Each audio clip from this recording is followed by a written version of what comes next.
जय जयकार बनाया गया है, वो कुछ न करे, जहां घोषणा हो वहां भगवान के नाम की जय जयकार करे। ब्राह्मण देवता को जो वेद पाठ करने से फल प्राप्त होगा, वही फल उस जीव को केवल जय जयकार करने से प्राप्त हो जाएगा। इतनी महिमा है। भगवान शंकर के विवाह में दर्शन करिए, वेद मंत्र मुनिवर उच्चरहि। भगवान शंकर का विवाह हुआ तो मुनि लोग वेद मंत्र का उच्चारण कर रहे हैं, और देवता जय जय जय शंकर सुर कर। देवता जय जयकार करने में लगे हैं। वेद मंत्र पढ़ते समय ध्यान भी रखना पड़ता है, कहीं अशुद्ध उच्चारण न हो जाए, कहीं मंत्र न भुला जाए। जय जय कहला में कोनो खतरा नहीं है। जो नहीं पढ़ा लिखा है, अंगूठा लगाने वाला है, वो भी कहता है जय। इसलिए जब कभी भी जय जयकार करने का अवसर मिले तो पूरी ऊर्जा से कहिए, बोलिए सियावर रामचंद्र भगवान की जय। ये हुई ना बात? नहीं तो रोज हमको बोलना पड़ता है, थोड़ा दम लगा के बोलिए। कल तृतीय सत्र में हमने और आपने भगवान के पतित पावनी बाल लीला का श्रवण किया। भगवान गुरुकुल में पढ़ने गए, पढ़ करके आए। श्री विश्वामित्र जी यज्ञ की रक्षा के लिए राम लक्ष्मण जी को चक्रवर्ती जी से मांग करके लाए। भगवान ने यज्ञ की रक्षा की। आपने कल कथा श्रवण की। और यज्ञ रक्षा करने के बाद राम जी बक्सर में ही रुके हैं। और यहां दर्शन करिए, राम जी बक्सर में जब रुक गए तो वहां विश्वामित्र जी के आश्रम में जितने मुनि लोग हैं, ऋषि मुनि, वो सारे ऋषि मुनि भोजपुरी में कहे तो आपन आपन भाजा बांध लिए। भाजा समझते हैं ना? आपन आपन टाइम। कैसा टाइम? सारे मुनि लोग राम जी को कथा सुनाने लगे। भगति हेतु बहु कथा पुराना। बारी से कोई किसी ने कहा हम सवेरे 8 बजे से 10 बजे सुनाएंगे, कोई कहा 10 से 12, फिर 2 घंटे का विश्राम। किसी ने कहा हम 2 से 4 सुनाएंगे, कोई कहा 4 से 6, कोई 6 से 8, फिर विश्राम। ये मुनि लोग राम जी को क्यों सुना रहे हैं? देखिए, सामान्य जीव जब कथा श्रवण करता है तो मर्यादा है कि कथा श्रवण करने के बाद वो वक्ता को अपनी क्षमता अनुसार दक्षिणा प्रदान करता है। मर्यादा है ना? मुनि लोग सोचे कि सामान्य जीव से यदि कथा सुनाएंगे सामान्य जीव को, तो वो जगत का ऐश्वर्य दक्षिणा में देगा। और यदि जगदीश को कथा सुनाने का अवसर मिल गया तो जगदीश जगत का ऐश्वर्य नहीं देंगे, भगवान अपनी भक्ति ही दक्षिणा है। और राम जी को दर्शन करिए, गोस्वामी जी कहते कहे विप्र यद्यपि प्रभु जाना। यद्यपि राम जी सब जानते हैं, हम सब जानते, अच्छी बात है, लेकिन जब कभी भी अपने से श्रेष्ठ के सामने बैठा जाए तो इसी भाव से बैठा जाए कि हम कुछ नहीं जानते हैं। गोस्वामी जी कहते हैं कि राम जी यद्यपि सब जानते हैं, लेकिन राम जी उसी भाव से सुन रहे हैं जैसे मानो जीवन में पहली बार श्रवण करने का अवसर प्राप्त हुआ हो। ये संस्कार है। जब तक अपने को रिक्त नहीं मानेंगे तब तक कहीं कुछ प्राप्त होने वाला नहीं है। और जब ये मान लेंगे कि हम बहुत जानते हैं तो कथा में आके जीव कथा नहीं सुनत है, वो ही ढूंढत है कि महाराज कब कब गलत बोलत है। हमारे साथ ऐसा हो चुका है। एक जगह कथा में गा रहा था, एक बाबूजी कथा के बाद मिले, बोले महाराज आज 4 घंटे में आपने 10 बार गलत शब्द बोला। मैं मुस्कुराया उनको देख के, बोले क्यों मुस्कुरा रहे हैं? हमें बाबूजी अमृत बही रहा था और अमृत छोड़ के आप गलती बटोरने में रह गए, 4 घंटा बर्बाद कर दिया आप। रिक्त मानिए, भगवान सुने। एक दिन श्री विश्वामित्र जी ने राम जी से कहा, प्रभु, अब यहां दर्शन करिए, विश्वामित्र जी जब तक राम जी ताड़का को नहीं मारे थे तब तक विश्वामित्र जी को यह पूर्ण विश्वास नहीं था कि राम जी भगवान हैं। उसके पीछे भी कथा है एक। भगवान ऐसा व्यवहार ही किए थे कि विश्वामित्र जी को संशय हो गया था।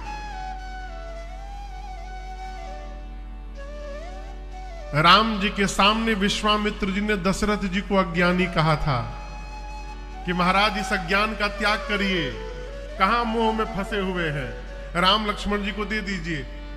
अब राम जी के सामने उनके पिताजी को कोई आकर अज्ञानी कह दे, राम जी बर्दाश्त करेंगे? राम जी मन में सोचे कि आप बहुत बड़े ज्ञानी हैं, मेरे पिताजी को आप अज्ञानी बता रहे हैं, अच्छा अभी बताता हूं। जब अयोध्या से लेकर चले तो रास्ते में एक तालाब दिखाई पड़ा जिसमें कमल के पुष्प खिले थे। राम लक्ष्मण जी बिना विश्वामित्र जी से पूछे तालाब में कूद पड़े, अलगे पुष्प उतारने। जब विश्वामित्र जी देखे बोले, अरे ये सही में भगवान है का? भगवान तो ऐसा काम नहीं करेंगे, डाउट हो गया हो। और जैसे मन में ये सोचे, राम जी मुस्कुरा कर मन ही मन कहे, और कहिए विश्वामित्र जी आपका ज्ञान कहां चला गया? आप मेरे बाबूजी को अज्ञानी कही रहे थे और आप मेरे में ही संशय कर रहे हैं। डाउट हो गया। वो तो गोस्वामी जी कहते हैं, जब राम जी ने एक बाण में ताड़का को समाप्त कर दिया, तब ऋषि निज नाथ ही जी चीन्ही।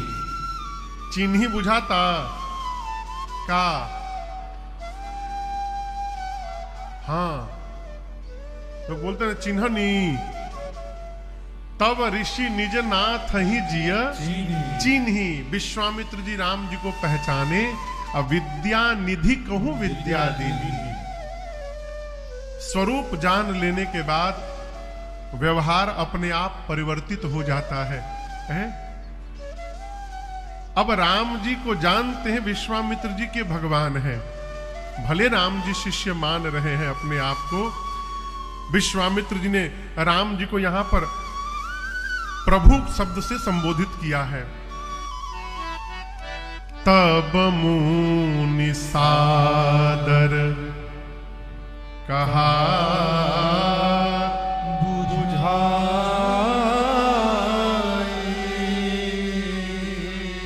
क्या कहा? चरित एक प्रभु देखिया जाए। विश्वामित्र जी ने राम जी से कहा, हे प्रभु, एक यज्ञ की रक्षा आपने यहां बक्सर में आकर की है, एक दूसरा यज्ञ धनुष यज्ञ मिथिला में प्रारंभ होने जा रहा है, आप चलेंगे देखने के लिए? राम जी बोले, जो आज्ञा गुरुदेव। और विश्वामित्र जी के साथ राम लक्ष्मण और आदि मुनिगण चल पड़े। बाबा कहते हैं, धनुष यज्ञ सुनी रघुकुल नाथा, हरसि चले मुनि वर के साथा। धनुषज आश्रम एक दीख मग माही। आश्रम एक दीख मग माही। जीव जंतु नाही। पूछा मुनि शिला प्रभु देखी। सकल मुनि कहा सकल कथा मुनि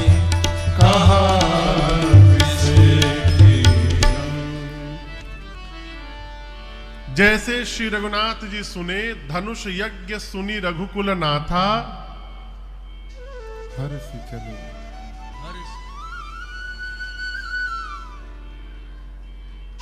केहू के गाड़ी बोलतिया बंद हो गई हो।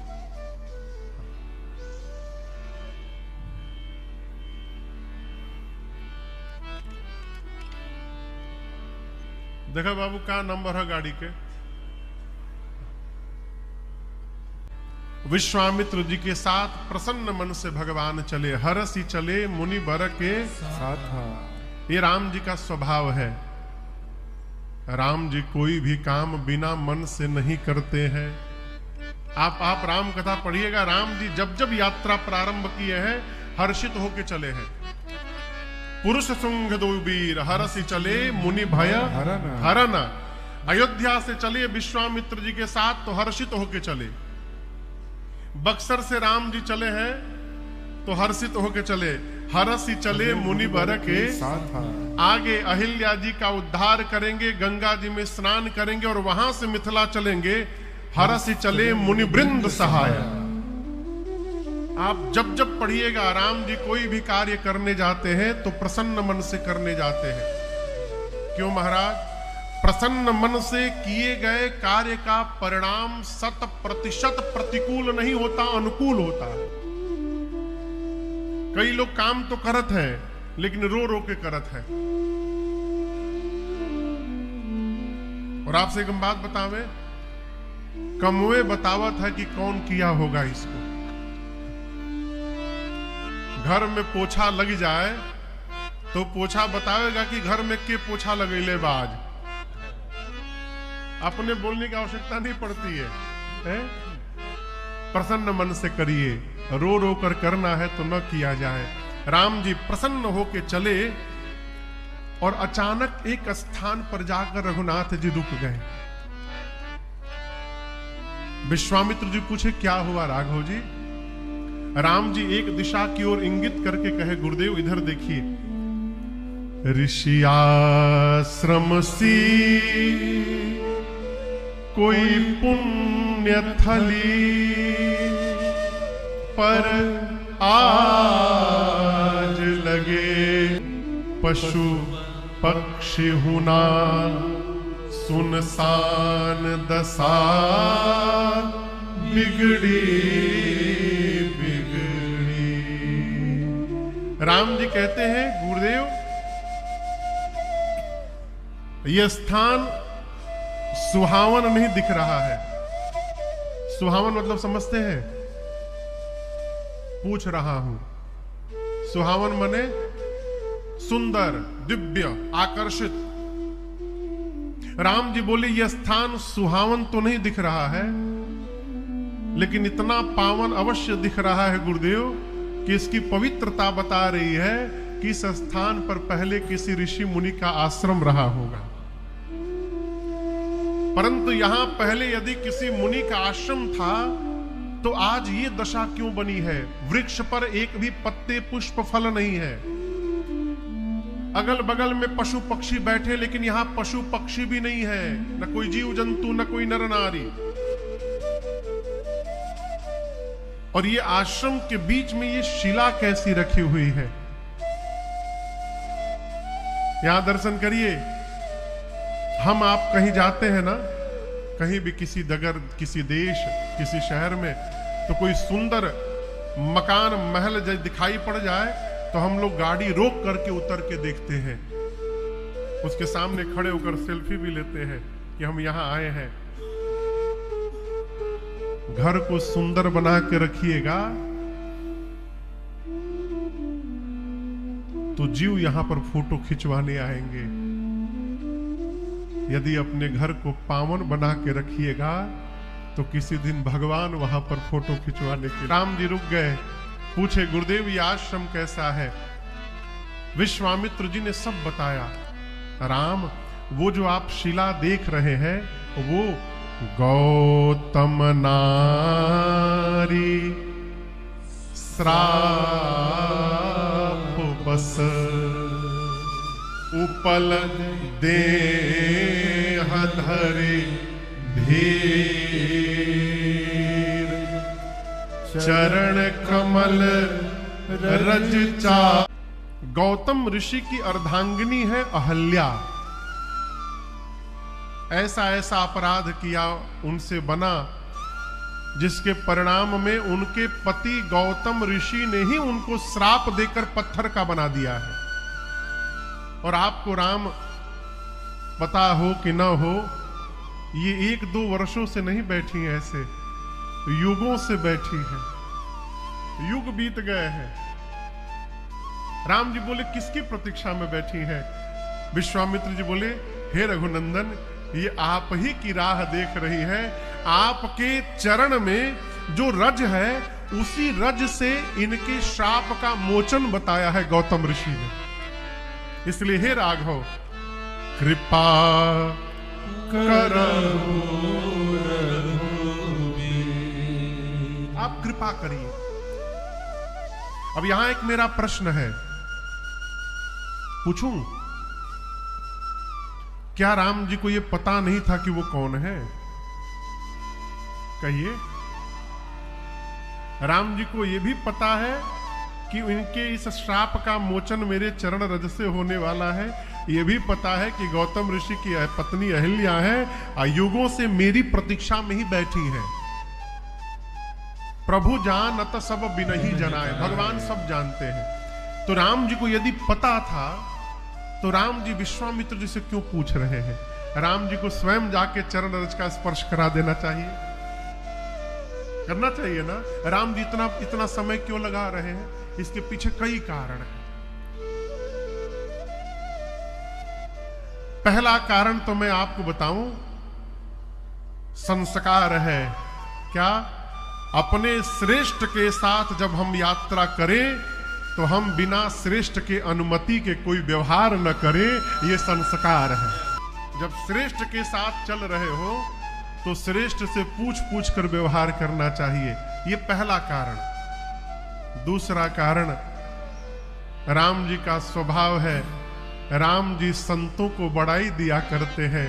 आज रघुनाथ जी श्री विश्वामित्र जी को बड़ाई देना चाहते हैं कि आगे चलकर जीव कहेंगे कि विश्वामित्र जी ने राम जी से बोलकर अहिल्या जी का उद्धार करा दिया, इसलिए राम जी अपने नहीं किए।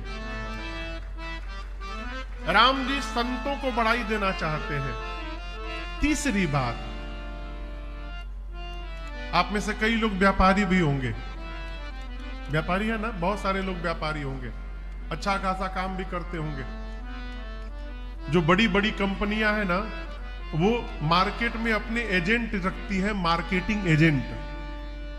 वो मार्केट का सर्वे करते हैं, सर्वे करके कंपनी को रिपोर्ट देते हैं कि अमुक डीलर को यदि हम अपना प्रोडक्ट देंगे तो वहां खतरा नहीं रहेगा, सुरक्षा रहेगी।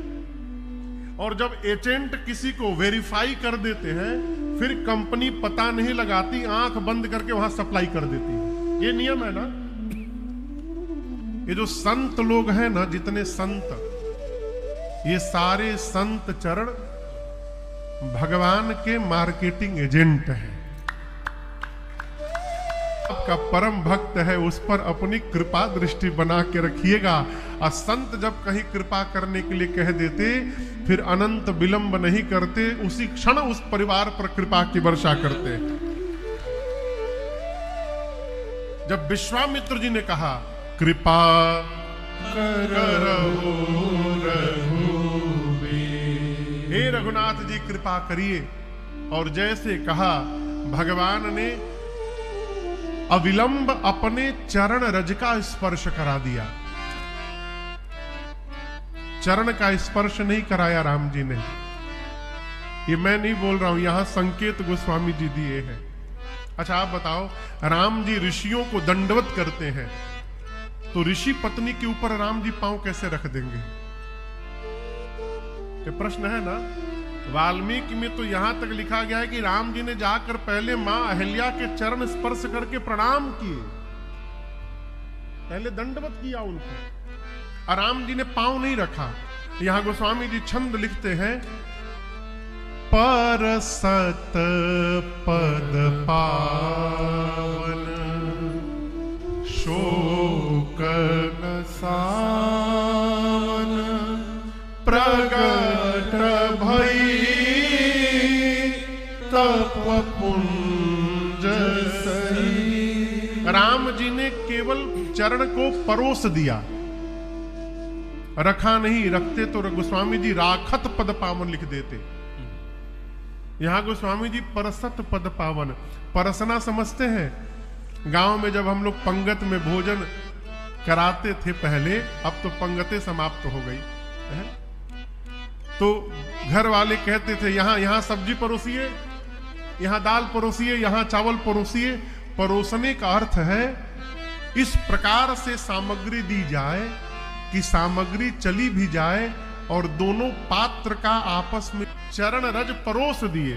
अर्थात जब विश्वामित्र जी ने कहा तो राम जी पादुका से पांव बाहर निकाले, थोड़ा मिट्टी में पांव रगड़े कि रज लग जाए, और अहिल्या जी के ऊपर चरण ले जाकर राम जी ने धीरे से चरण पांव झटकारा और उसके रज कण झर के जैसे मां अहिल्या के ऊपर गिरे, मां अहिल्या वहीं पर चैतन्य होकर राम जी के सामने खड़ी हो। आपको सोए हैं, सुबह आंख खुली और आंख खुलते आपको यदि सामने साक्षात भगवान दिखाई पड़ जाए तो क्या दशा होगी आपकी। अचानक भगवान दिखाई पड़ जाए, जीव पागल हो जाए। और सोचिए जिसकी आंखें युगों युगों से बंद है और उसके बाद उसने जब आंख खोली और साक्षात सामने रघुनाथ जी दिखाई पड़ गए, मां अहिल्या बावली हो गई हो। गोस्वामी जी कहते हैं अति प्रेम अधीरा पुलक शरीरा मुख नहीं आवै बचन कही अतिशय बड़ भागी चरण निलागी जुगल नयन जलधार वही। मां ने जब भगवान को देखा, अचानक रघुनाथ जी दिखाई पड़े, शरीर के एक एक रोंगटे खड़े हो गए मां के, हृदय भाव से उमड़ने लगा, कंठ अवरुद्ध हो गए, जिह्वा बोलना बंद कर दी, आंखों से झरझर अश्रु निकलने लगा। अपने को बड़भागी नहीं, अपने को अतिशय बड़भागी मानकर मां अहिल्या और राम जी के चरणों में गिर गई, जाकर पांव पकड़कर रोने लगी। राम जी ने उठाकर राम जी ने कहा कि मैंने अभी सुना कि आपके पति गौतम ऋषि ने आपको शाप दे रखा था। अहिल्या जी ने कहा कि प्रभु ये बात आपसे किसने कही। राम जी बोले गुरु जी बता रहे थे अभी। अहिल्या मैया बोली प्रभु अब तक तो मुझे भी यही लग रहा था कि मेरे पति ने मुझे शाप दे दिया है, लेकिन नाथ अब जाकर ये पता चला है कि मेरे पति ने मुझे शाप नहीं दिया था, मेरे पति ने मेरा उद्धार किया था। प्रभु आर्य अच्छा है कि बुरा है आप पहली दृष्टि में नहीं बता सकते। कब तक? जब तक उस कार्य का परिणाम सामने नहीं आ जाता तब तक आप ये निर्णय नहीं कर सकते कि वो सही है कि गलत है। ये प्रसंग कहता है माई बाप कि हमारा श्रेष्ठ यदि हम पर क्रोध भी करता है ना तो उस क्रोध में भी हमारा मंगल ही छिपा रहता है। ये उसका उदाहरण है ये प्रसंग। अहिल्या मैया कहती प्रभु एक वरदान दीजिए मुझे मांगने का ढंग नहीं आता। बिनती प्रभु मोरी मैं माती भोरी नाथ न मांगूं बर आना पद कमल पराग रस अनुराग। आज के बाद मेरा मन केवल और केवल आपके श्री चरण में ही लगा रहे, इसके अलावा हमें आपसे दूसरा कोई वरदान नहीं चाहिए। इन चरणों को मैं जानती हूं, ये वही चरण है जिनसे गंगा निकली है। देखिए, अहिल्या जी को ये नहीं पता कि मेरे ऊपर राम जी पांव नहीं रखे हैं। उनको लग रहा है कि राम जी ने पांव ही रख दिया है।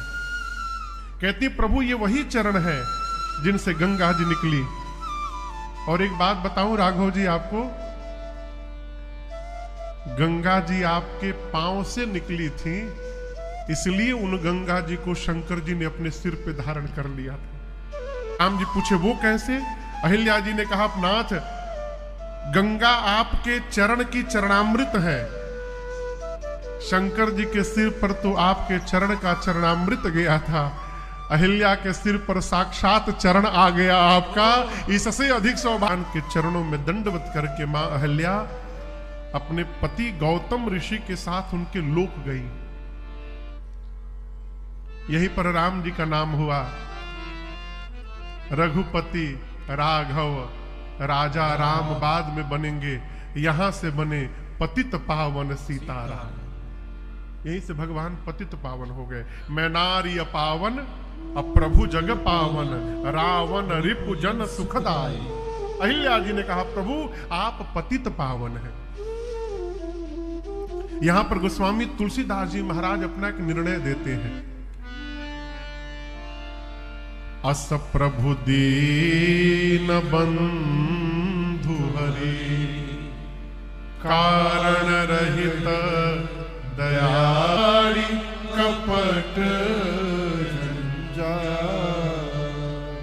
देखिए मानस आप पढ़िएगा, सामान्य लोग कहते हैं गोस्वामी जी कह रहे हैं, गोस्वामी जी कह रहे हैं। गोस्वामी जी बहुत कम बोले हैं मानस जी में।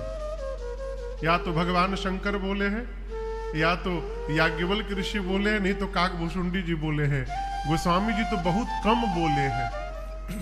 यहां गोस्वामी जी कह रहे हैं ऐसा भगवान आपको संसार में कहां मिलेंगे जो बिना कारण ही कृपा कर दे, कारण रहित दयाल।